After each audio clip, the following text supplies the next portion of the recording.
अबे ओए मेरे ग्राहकों, जल्द से जल्द मेरे चैनल को सब्सक्राइब, शेयर एंड कमेंट्स में भर दो। तो फिर चलो आज का वीडियो शुरू करते हैं।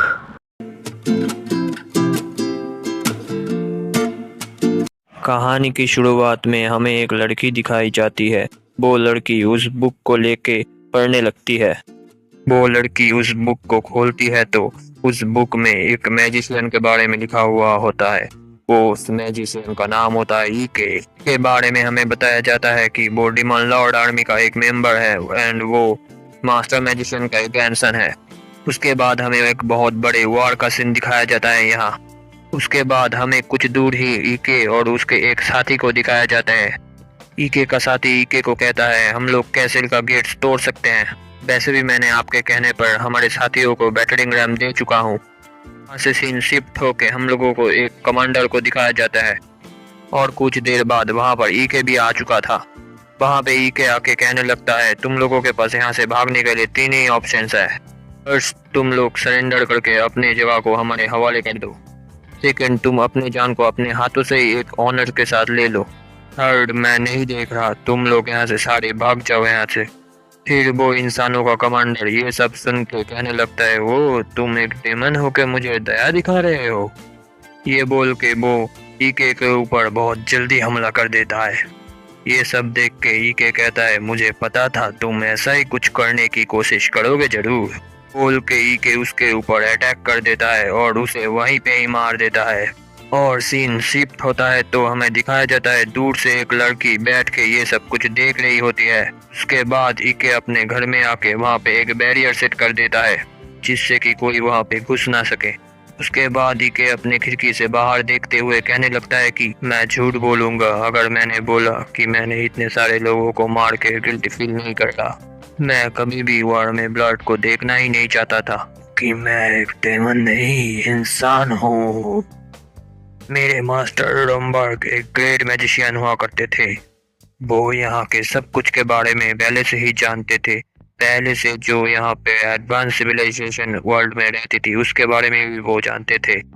इवन मैं एक इंसान हूँ ये जानते हुए भी रोमबर्ग ने मुझे देखा और मुझे पाल पोस के इतना बड़ा किया। लेकिन उनके लास्ट समय में वो मुझसे कह के गए थे कि ये बातें किसी से मत कहना कि इस दुनिया में कोई हाई सिविलाइजेशन हुआ करती थी, नहीं तो इस दुनिया में एक बहुत बड़ा डिजास्टर आ जाएगा बहुत जल्द। वो मुझसे ये भी कह के गए थे कि मैं ये मास्क और रोब कभी ना उतारूं। अगर तुम्हारे बारे में डिमन लॉर्ड को पता चल गया तो वो कभी तुम्हें माफ नहीं करेंगे। उसके बाद सीन शिफ्ट होता है प्रेजेंट में और हमें दिखाया जाता है कि ईके बोलता है ये रूम एक पावरफुल बैरियर से सील्ड है, इसलिए मेरे परमिशन के बगैर इस रूम में कोई नहीं घुस सकता। उसके बाद हमें एक लड़की दिखाई जाती है वहाँ पर। उसके बाद वो लड़की कहने लगती है मुझे मत मारना प्लीज। और फिर वो रोते हुए कहने लगते प्लीज प्लीज मुझे मत मारना प्लीज। और उसके सिर में लगने की वजह से वो वहीं पे बेहोश हो जाती है जल्दी जल्द। मैंने 20 इयर्स तक अपने आइडेंटिटी को सीक्रेट ही रहने दिया और आज ये कैसे खुलासा हो गया। उसके बाद सीन शिफ्ट होता है और हमें ईके के साथ उसके साथी को दिखाया जाता है और उसका साथी कहने लगता है कि आपको नहीं लगता कि आपने कुछ ज्यादा ही इंसानों को छोड़ दिया है। उसके बाद ईके कहता है कि अगर हम लोगों ने उन लोगों को मार दिया तो यहाँ का टैक्सेस कौन पे करेगा। अगर यहाँ पे कोई नहीं रहेगा तो यहाँ पे ट्रेडिंग कौन करेगा यहाँ पे। उसके बाद हमें कुछ इंसानों को दिखाया जाता है। वो इंसान ईके से कुछ बात करने के लिए आते हैं। उसके बाद ईके का साथी उनके सामने आके कहता है कि अभी कोई भी इनसे बात नहीं कर सकता। उसके बाद ईके कहता है कि तुम लोग सब बोलो। फिर वो सभी कहने लगते हैं कि हम लोगों को कितना टैक्स पे करना पड़ेगा। ईके कहता है जो तुम लोग पहले पे किया करते थे वो ही तुम आपसे पे किया करोगे, लेकिन अगर कोई भी डेमन लॉर्ड आर्मी को रेजिस्ट करने की कोशिश भी करेगा तो उसको पनिश किया जाएगा। ये सुन के वो सब लोग घबरा जाते हैं। उसके बाद सडनली ईके वहां से टेलीपोर्ट हो जाता है एक सुनसान से गुफे के अंदर। और उसके बाद ईके देखता है कि उसके पीछे एक बहुत बड़ा गोलाम खड़ा हुआ था। उसके बाद ईके कहने लगता है कि कमांडर आपने कहा था मुझसे कि आप मुझे ऐसे समन नहीं किया करेंगी। उसके बाद हमें वहाँ पे एक लड़की को दिखाया जाता है और दूसरी तरफ ईके को दिखाया जाता है। ईके उस गोलाम को एक बार में ही खत्म कर देता है। उसके बाद वो लड़की कहने लगती है कि जो छोटा बच्चा पहले अपने मास्टर मैजिशियन के पीछे छुपा करता था वो आज बहुत स्ट्रांग बन चुका है। और हमें यहाँ पता चलता है ये सबसे पहले वाली लड़की थी। और हमें यहाँ पे इसके बारे में बताया जाता है ये यहाँ की 7th कॉर्प्स आर्मी का कमांडर होती है। उसके बाद ईके हमें कहने लगता है कि ये मेरी सुपीरियर है और ये ओनली एक डिमेंड है जो मेरे सीक्रेट के बारे में जानती है। उसके बाद ईके कहने लगता है कमांडर, अगर आपको मुझसे मिलना होता है तो आप मुझे कोई मैसेज भेज दिया कीजिए।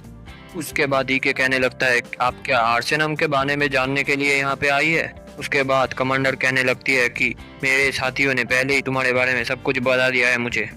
उसके बाद ईके कहने लगता है फिर आपने मुझे क्यों समन किया इधर को। डेडकुतन समा ने तुम्हें देखने की इच्छा जताई है। तुम फर्स्ट ऐसे ब्रिगेड कमांडर हो जो ड्रीमन लॉर्ड को देखने वाला है। उसके बाद ईके कहता है मैं ही क्यों। एक वीक में आर्सेनम को हासिल करने की वजह से वो तुमसे लगता है इम्प्रेस हो चुकी है। सो मैं तुम्हें यहाँ पे डिमन लॉर्ड के कैसल में ले जाने के लिए आई हूँ। उसके बाद वो कहती है तुम्हारे हाथ को मेरे कंधे पे रखो और उसके बाद वो लोग वहाँ से टेलीपोर्ट हो जाते हैं। और उसके बाद हमें ईके की घर का सीन दिखाया जाता है जहाँ पे वो लड़की अभी जग चुकी है। उसके बाद वो उठ के वहाँ से जाने की कोशिश करती है लेकिन वहाँ की बैरियर से वो टकरा जाती है। उसके बाद पीछे घूम के वो लड़की कुछ खाने को देखती है और वहाँ पे वो खाने के ऊपर एक मैसेज रखा हुआ एंड वहाँ पे लिखा हुआ था कि इसे खा के वहाँ चुप बैठो। उसके बाद उसे ये खाना इतना अच्छा लगता है कि वो इस खाने को जल्दी जल्दी खाने लगती है। उसके बाद सीन शिफ्ट होता है और हमें डिमन लॉर्ड के कैसल को दिखाया जाता है और वहाँ के वाड़ा की वजह से ईके को परेशानी होने लगती है। और उसके बाद उसका कमांडर कहने लगती है ये तुम्हारे ह्यूमन होने की वजह से हो रहे हैं। और उसके बाद वो लोग डिमन लॉर्ड के कैसल के अंदर जाने लगते